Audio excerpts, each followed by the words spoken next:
दोस्तों नमस्कार, राधे राधे। हम IBPS पीओ की अगर तैयारी करते हैं और बैंक एग्जाम निकालने के बाद पीओ बनना चाहते हैं तो कुछ चीज़ें आप जान लीजिए। बेस्ट स्ट्रेटेजी क्या है या सोर्स क्या है, किस तरह से हम तैयारी करनी चाहिए। देखो, अगर हम पीओ की तैयारी करते हैं तो पीओ में अगर आप देखें तो प्रीलिम्स का एग्जाम होगा, आपका मेंस का एग्जाम होगा और आपका क्या होगा, इंटरव्यू होगा। फेज थर्ड क्या होगा, इंटरव्यू होगा। जो प्रीलिम्स का एग्जाम है वो क्वालिफाइंग है, उसमें कट ऑफ आता है। क्वालिफाई करने के बाद आपका मेंस का एग्जाम होगा, मेंस में कट ऑफ आएगा, उसके मार्क्स। और जो फेज थ्री होगा वो आपका इंटरव्यू होगा और 80-20 के रेशियो में फिर आपका वेटेज बनेगा, कट ऑफ बनेगी और आपका सिलेक्शन फाइनल होता है। ठीक है। तो प्रीलिम्स में आपके 3 सेक्शन, जैसे रीजनिंग है, क्वांट है और क्या, इंग्लिश है, राइट। इसमें आपका 100 मार्क्स का प्रीलिम्स होगा। ओके। इसका कट ऑफ बेसिकली 50-60 के आसपास रहता है, 55-60 के आसपास रहता है, 50 और 60 के आसपास पीओ का कट ऑफ रहता है प्रीलिम्स का। मेंस में बात करें तो रीजनिंग हो गया, क्वांट हो गया, इंग्लिश हो गया, जीए हो गया और एक डेस्क्रिप्टिव का पेपर होगा जिसमें 25 मार्क्स का होगा। ठीक है। और ये आपका जो रीजनिंग, क्वांट, इंग्लिश और जीए है ये 200 मार्क्स का होगा। उसके बाद आपका इंटरव्यू होगा। ये आपका पैटर्न है पीओ का एग्जाम का। प्रीलिम्स प्रीलिम्स के 1 महीने बाद क्या होता है, मेंस होता है और मेंस के 1-1.5 महीने बाद आपका इंटरव्यू का एग्जाम होगा। तैयारी कैसे करनी है, थोड़ी सी स्ट्रेटजी जान लेते हैं कि तैयारी कैसे करनी है। सबसे पहली चीज, अगर आप पीओ की तैयारी करना चाहते हैं, ठीक है, कोई भी बच्चा तैयारी करता है तो उसको पूरा सिलेबस कंप्लीट करना होगा। ठीक है। सबसे पहली चीज है कि आपको पूरा सिलेबस कंप्लीट करना है, क्योंकि सिर्फ प्रीलिम्स नहीं देना, प्रीलिम्स के साथ साथ मेंस भी देना है। तो प्रीलिम्स और मेंस तभी संभव है जब आपका पूरा कंप्लीट सिलेबस आपको करना है। तो आपके पास सिलेबस होना चाहिए रीजनिंग का, क्वांट का, इंग्लिश का, है ना। जीए में क्या करते हैं, जीए में बैंकिंग, इसका भी आपके पास सिलेबस होना चाहिए। तो पहले तो आपके पास सिलेबस होना चाहिए, गूगल से आप डाउनलोड कर लो या सर्च कर लो, सिलेबस आप पहले समझ लो और सिलेबस को नोट डाउन कर लो कि ये सिलेबस है, इसको मुझे कवर करना है। ठीक है। सिलेबस पूरा कंप्लीट करना है। रीजनिंग को आप 3 पार्ट्स में बांट सकते हैं। एक आपका हो गया मिसलिनियस, जिसमें आप syllogism, inequality, coding, decoding, blood relation, है ना, input output data sufficiency, alphabetical series, order ranking, ये सारे टॉपिक्स को आप कवर कर रहे हैं। That is miscellaneous. एक पार्ट हो गया आपका पजल एंड सेटिंग अरेंजमेंट का, जो प्रीलिम्स में भी आएगा, मेंस में भी आएगा। और पजल सेटिंग अरेंजमेंट का जो वेटेज है वो 20 नंबर के आसपास प्रीलिम्स में होता है और 20 से 25 नंबर के आसपास आपका मेंस में होता है। फिर आपका क्रिटिकल रीजनिंग हो गया, जो सिर्फ और सिर्फ किस में आता है, मेंस में आता है, ये प्रीलिम्स में नहीं आता है।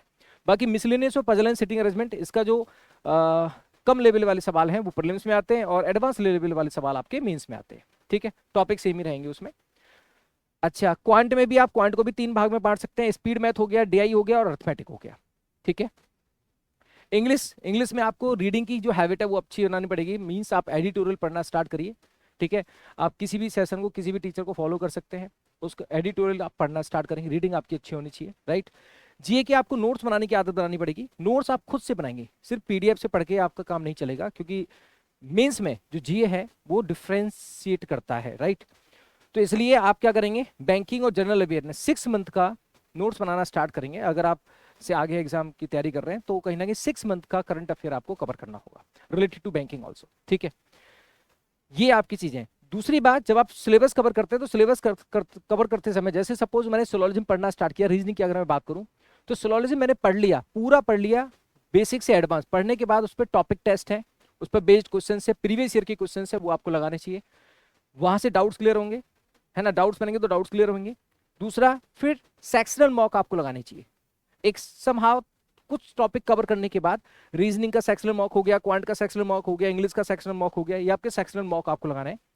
50% सिलेबस से ज्यादा कवर होते ही आपको फुल लेंथ मॉक स्टार्ट कर देना है। मतलब ऐसा नहीं कि पूरा सिलेबस कंप्लीट करेंगे तभी आप फुल लेंथ मॉक स्टार्ट करेंगे, फुल लेंथ मॉक थोड़ा पहले ही स्टार्ट कर देंगे, है ना, और धीरे धीरे उसकी फ्रिक्वेंसी बढ़ाने लगेंगे। लास्ट 3 साल के पेपर्स का कलेक्शन आपके पास होना चाहिए। आप गूगल से सर्च करके आप डाउनलोड कर सकते हैं। ठीक है। काफी गूगल से आप सर्च करोगे तो डिफरेंट डिफरेंट वेबसाइट्स पे आपको लास्ट 3 इयर्स के प्रीलिम्स और मेंस के पेपर आपके पास होने चाहिए, उनको भी लगाना आपको स्टार्ट करना होगा। ठीक है। कोई एक पर्टिकुलर क्वांट की एक बुक आपके पास हो, रीजनिंग की एक बुक आपके पास हो, है ना, एटलीस्ट रीजनिंग और क्वांट की आपके पास बुक होनी चाहिए, डीआई की अलग होनी चाहिए और आपके पास पजल सेटिंग अरेंजमेंट होनी चाहिए और कंप्लीट होनी चाहिए। बुक से भी आप कर सकते हैं।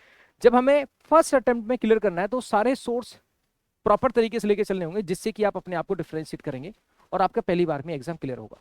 गलती क्या होती है, बहुत सारे बच्चे क्या करते हैं, इनकम्प्लीट सिलेबस कवर करते हैं या प्रीलिम्स का पढ़ लेते हैं, फिर मेंस का उसके बाद पढ़ने का टाइम नहीं मिलता है, क्योंकि प्रीलिम्स के बाद मेंस आपका एग्जाम बहुत जल्दी हो जाता है।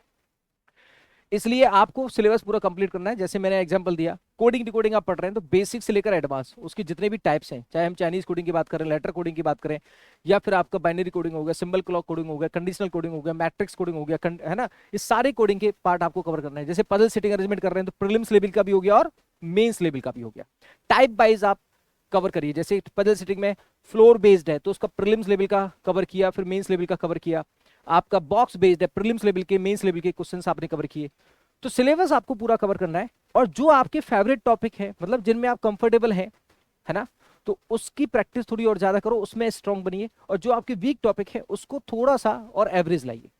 आप सिलेक्शन कीजिए कि ये टॉपिक्स मेरे थोड़े अच्छे हैं, इन टॉपिक्स में वीक हूं, तो जो उनमें वीक है उसमें स्पेशल फोकस करिए, और जिनमें आप थोड़े अच्छे हो गए हैं उनकी प्रैक्टिस करिए, उनको प्रैक्टिस में इंक्लूड करिए, ठीक है।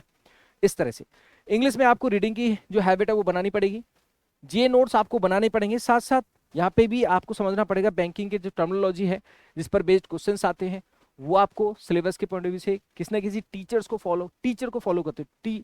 ऐसा नहीं, कई सारे टीचर्स को फॉलो करके क्या होता है कि बहुत सारे बच्चे क्या करते हैं, रीजनिंग 5-5 टीचर से पढ़ रहे हैं, क्वांट 5-5 टीचर से पढ़ रहे हैं, तो इस तरह से कंफ्यूजन क्रिएट होता है, ठीक है। आप पहले ही ऑब्जर्व कर लो कि मुझे इनसे पढ़ना है, ये सब्जेक्ट मुझे इनसे क्लियर करना है, ये सब्जेक्ट मुझे इनसे क्लियर करना है। पहले आप थोड़ा डिस्कशन करें, या जो सेलेक्ट हो चुके हैं टॉपर्स, ऐसा नहीं है कि टॉपर्स जो टॉपर्स बने हैं जिनका सिलेक्शन हुआ वो पहले से टॉपर्स थे, ऐसा नहीं होता है। जब आप पढ़ना स्टार्ट करते हैं उसके बाद आप किस तरह से पढ़ रहे हैं उसके आधार पे आप डिफरेंशिएट करते हैं। पहले आपकी क्या आपका लेवल था ये मैटर ज्यादा नहीं करता है इस बैंकिंग एग्जाम में।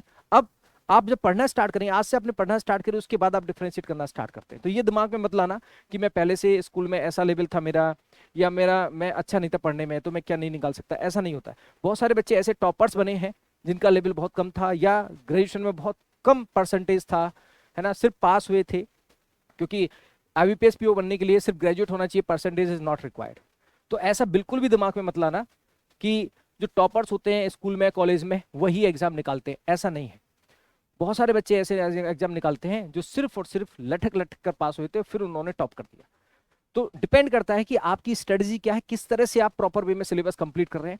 किसी एक टीचर को डिसाइड करो, कंप्लीट उससे पढ़ो, प्रीलिम्स और मेंस पूरा पढ़ो, है ना। प्रैक्टिस आप डिफरेंट डिफरेंट 2-3 सोर्सेज से करिए, जैसे आप प्रैक्टिस मॉक से कर रहे हैं, ऑलिव बोर्ड से कर रहे हैं, है ना, गाइडली से कर रहे हैं, स्मार्ट कीड़ा से कर रहे हैं। तो ये जो डिफरेंट आपके टेस्ट सीरीज है, पीडीएफ है, पीडीएफ कोर्स है, टेस्ट सीरीज है, यहाँ से आप प्रैक्टिस करिए। लेकिन जो गाइडेंस है पर्टिकुलर सब्जेक्ट की वो किसी एक टीचर को फॉलो करते हुए आगे चलिए, है ना। रीजनिंग की अगर बात करें तो रीजनिंग का मेरा भी वीडियो कोर्स, जिसका लिंक आपको डिस्क्रिप्शन में मिल जाएगा। अगर आप कंफर्टेबल हैं कि वीडियो कोर्स से पढ़ सकते हैं, है ना, आप पेशेंस के साथ पढ़ सकते हैं, तो complete video course prelim plus mains का टॉपिक वाइज, वो उसका लिंक डिस्क्रिप्शन में है।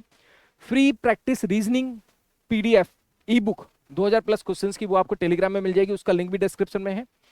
अगर आप ऑफलाइन क्लासेस पढ़ना चाहते हैं दिल्ली या दिल्ली के आसपास से आप बिलोंग करते हैं, तो इस नंबर पे कॉल करके आप यहाँ पे इंक्वायरी ले सकते हैं, डेमो क्लासेस ले सकते हैं, समझिएगा, पहले जानिएगा, है ना, कि डेकोरम क्या है, किस तरह से पढ़ाई होती है, वहाँ का सिलेक्शन रेशियो क्या है, सिलेक्शन किस तरह से होता है, कौन कौन से टीचर्स पढ़ा रहे हैं, किस वे में पढ़ाते हैं, उन सारी चीज़ों को जानने के बाद फिर अपना इनरोलमेंट करिएगा, चाहे ऑनलाइन करें या ऑफलाइन करें, ठीक है। भेड़ चाल में ना दौड़ें, पहले आप देखें कि कितने अनुभवी टीचर्स हैं, एक्सपीरियंस टीचर हैं या नहीं है जिनको आप फॉलो कर रहे हैं, उसके बाद ही आप डिसाइड करें, फिर कंप्लीट सिलेबस करते हुए साथ में प्रैक्टिस करते हुए 100% फर्स्ट अटेम्प्ट में पीओ बनना संभव है, ठीक है। जो पहली बार जुड़े हैं चैनल पे सब्सक्राइब जरूर करिएगा। Thank you so much. Radhe Radhe.